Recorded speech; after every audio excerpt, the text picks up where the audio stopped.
I am not Thom Hartmann. I am Sam Sachs, filling in for Thom Hartmann, who is down the street attending a Talkers Magazine debate panel discussion about the 2016 election. So you're stuck with me. On the news right now, I'm just looking at a new accuser has come forward alleging that Donald Trump sexually abused her in the 1990s. These are going to become daily stories, I have a feeling. I want to switch gears now. We've got a ton of callers here who want to chime in, but I want to bring up another story here before we get to more callers. This is in The Guardian today. Headline, entire U.S. political system under attack by Russian hacking, experts warn. You know, usually articles that say experts warn are pretty interesting. But this is similar to articles that you see in numerous outlets over the last several weeks, months. A lot of attention has been devoted to this idea that Russians are trying to hack our elections, that our elections are inherently vulnerable or insecure, or we should have anxiety about the results in November because a foreign power, the Russians, are trying to manipulate the election. Now, this article quotes one of these experts, a guy by the name of Malcolm Nance, former naval intelligence officer. And he says that the latest leaks mix false information with, he alleges that these latest leaks mix false information extracted from real stolen emails. He's talking about the WikiLeaks John Podesta emails. And this is what the expert, Malcolm Nance, says, quote, "This is a slow roll political attack on the entire political infrastructure of America. It is Watergate. It's literally Watergate. They did what Nixon couldn't do," referring to WikiLeaks and the Russians. Now, Malcolm Nance is also writing a book that the Guardian writes. The author of the book, quote, "The Plot to Hack America, How Putin's Cyber Spies and WikiLeaks Tried to Steal the 2016 Election." So clearly, Malcolm is pushing a narrative that fits with a book that he's trying to sell. And Malcolm, who appears on MSNBC all the time, he's one of the counter-terror experts that go on MSNBC all the time, has been pushing this frame that WikiLeaks, at the behest of the Russian government, is putting out doctored emails. As in, the John Podesta emails that have been released have been doctored by either WikiLeaks or the Russian government to sway this election. Now, there's zero proof of this. WikiLeaks has released millions and millions and millions and millions of documents throughout the years. Nobody has put forward a single one that's been doctored. But I want to bring your attention to a tweet that Malcolm Nance sent earlier this month on October 7th, in which he linked to what was alleged to be one of the WikiLeaks documents, one of the Podesta emails, as evidence that it was forged. But this was a complete false tweet. He referenced someone who made up a lie. But Malcolm Nance's tweet referencing this lie was then retweeted thousands and thousands and thousands of times, has been pushed by MSNBC. So it's all to advance this myth that we have to fear WikiLeaks and the Russians in this election.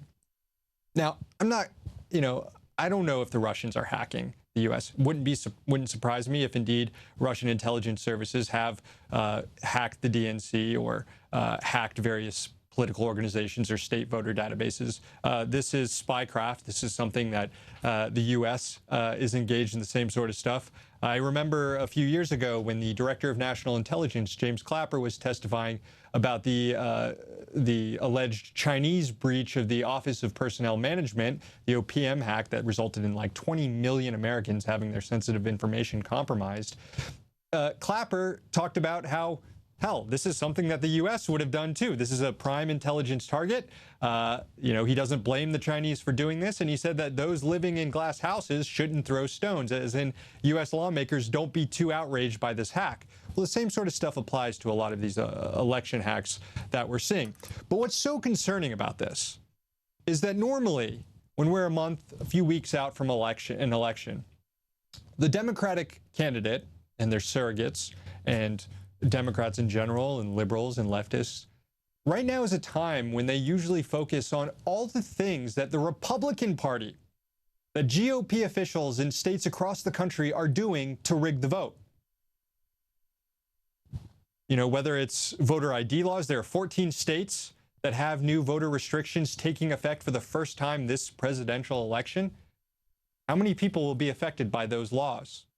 Whether it's voter caging, tactics used to knock people off voter rolls, scrubbing voter rolls. We've had Greg Palast. I know Greg Palast has come on this show, investigative reporter, to talk about this issue. I've had him on my show over at Unanimous Dissent. He's uncovered this plot led by Kansas Secretary of State Chris Kobach, working with other secretaries of state around the country to create a cross-check list. He's trying to find voters who've voted twice, something that never happens, almost never happens. Billions of votes are cast. You almost never find anybody who's committed voter fraud.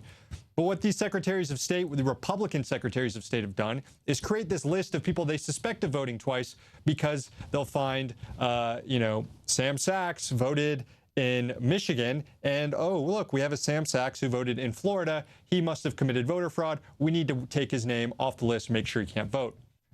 Well, as you can probably imagine, we're probably not the same Sam Sachs. There could be different middle names. There could be different social security numbers. There could be any number of differences. But as Greg Palast has noted, this system that's in place by these Republicans don't factor in these, a different middle name or a different social security number to preclude these people who are alleged to have voted twice. So what this means is millions of people could be denied their right to vote come November if they've ended up on these lists. But nobody is really talking about this stuff other than Greg Palast and us and, the various not quite mainstream media outlets that are covering this issue. If you look at what's coming out of the Clinton campaign, you look at what's coming out of MSNBC and these other outlets, it's nothing about GOP efforts to rig the election. It's all about Russian efforts to rig the election.